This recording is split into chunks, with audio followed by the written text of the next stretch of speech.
When I was a little girl, about 6, maybe 7, my great-grandmother would tell me this story about a man people called Skinny. She would tell me that Skinny was a towering twig of a man. He was all skin and bones with eyes as sunken as a canyon and fingers as long and as bony as death's, she would say. He never came out during the day. He always came out when the sun went down. That was the part that scared me the most about Skinny.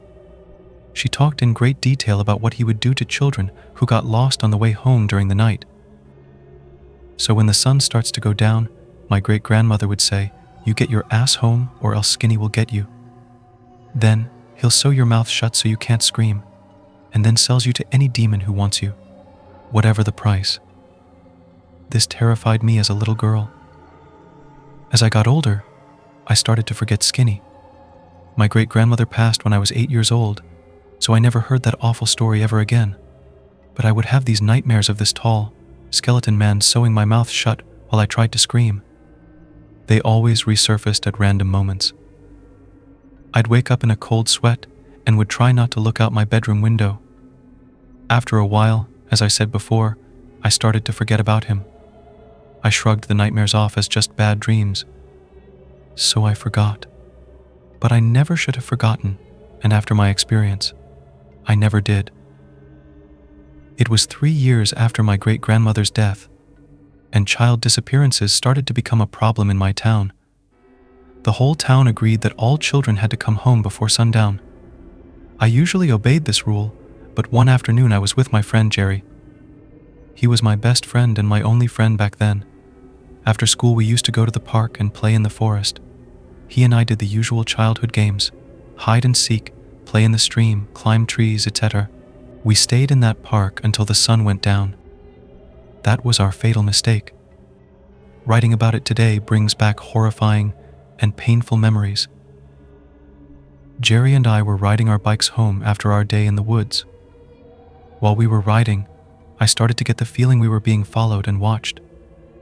As the sun finally left the horizon, the roads we knew looked so much more different. They were empty of people. There was not even an animal in sight, and it was quiet. Dead silent. Dear God, it was almost deafening. Not even the sound of a cricket. Branches from trees hung down ominously around us, like long, gnarly fingers waiting to grab us and pull us into the dark. Even through the almost pitch black, I could see the look of anxiety across Jerry's face. He felt the same feelings I did about this night. We should have gone home before sundown. After what felt like an eternity of bike riding, we finally found a row of dim street lights ahead of us. I was so relieved that we had found light after so much darkness. But joy quickly turned to dread as I saw someone standing under one of the dim street lamps ahead. It was some man. No, not a man. He was too tall to be anything human. His arms hung down by his side like 2 long poles, and his hands. Oh God, his hands. The fingers were as long and as bony as death's. Ice ran through my veins in an instant, and I stood frozen. Fear made my body rigid, and I didn't dare pedal. Jerry froze too. I had told him the story of Skinny a while back. He never thought it was real, but it is real. He is so real. Skinny held up one of his frail fingers and put it to his lips, as if to tell us to not scream. What happened next has scarred me to this day. Out from behind Skinny came a little girl. It was just like my great-grandmother said, except it was so much more than just sewing your mouth shut. My eyes trailed up her face, away from the completely threaded mouth to her eyes, all that was left of them, that is. All she had now were just bleeding sockets. A memory rushed to the surface of my mind. "I think Skinny loved and hated sunlight," said the voice of my great-grandmother. His eyes would burn if he saw day. He always wanted to see the sun and feel the warmth of it, but his eyes wouldn't allow. So what better eyes to see than through the eyes of children? Their souls are so innocent and very young. That's the only part he'll take for himself. The girl began to sob, and as she sobbed, tears of blood started to drip from where her eyes used to be. She knew we were there. Then, as if I couldn't imagine the situation to get even more horrifying, the little girl began to rip at her stitches. She dug her fingernails deep into the skin surrounding her mouth. She clawed at her upper and lower lip until they bled profusely. Blood trickled down her chin onto her neck, and then her chest, drenching her shirt in blood. Her cries, even though they were muffled, sounded urgent. I now know that she was trying to take the stitches off to tell us to run. Run and never look back. She kept ripping her flesh until she was almost at her gums. I tried holding back the bile that was slowly making its way out of my stomach. Then, the cries stopped.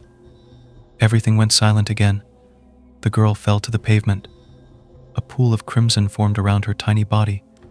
It just oozed out of her face like a slow waterfall. I could see that sick bastard just standing there smiling. Smiling. After what he just witnessed, he just smiled in approval. That poor girl. She never deserved that. I looked at her lifeless body once more. She laid there on the sidewalk. The bleeding holes looked off into nothing. I looked up at the towering man standing before us. His smile stretched from cheek to cheek as he lifted a frail finger. It pointed straight at Jerry. That's when we bolted. My heart was pounding so loud I couldn't hear wind in my ear. When we got to my house, we dropped our bikes and ran in as fast as we could. Jerry and I came in hyperventilating with tears streaming down our cheeks. When my mom asked what was wrong, we told her everything. The girl, what she did, even told her about how we saw Skinny. She called the police thinking that we had found the man who was taking children.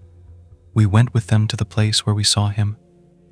I expected to see that girl still laying there, her black holes looking off into nowhere with a pool of blood around her, and her lips almost torn off, but there was nothing. No Skinny. No girl. No blood. All they found was a needle and a string of black thread attached. We begged to the police that what we saw was real, but they wrote it off as wild imaginations and scolded us for lying to the police about something that should be taken seriously. Our mom scolded us too, told us that we should be ashamed of ourselves. We knew what we saw, though. After that, Jerry never wanted to come outside and play anymore. I didn't blame him. 2 weeks after we encountered Skinny, Jerry committed suicide. This was his suicide note. I can't take it anymore. He's going to get me. I knew I was a goner the minute he pointed at me. I can't sleep anymore because of the nightmares. I still see that girl with no eyes. I see him in my nightmares too. He wants my soul. He's the reason I don't go outside, but he waits for me. I see him outside my window sometimes at night. He just stands there waiting for me in the darkness. I don't want him to take me. I don't want to end up like that girl. Dear God, please forgive me.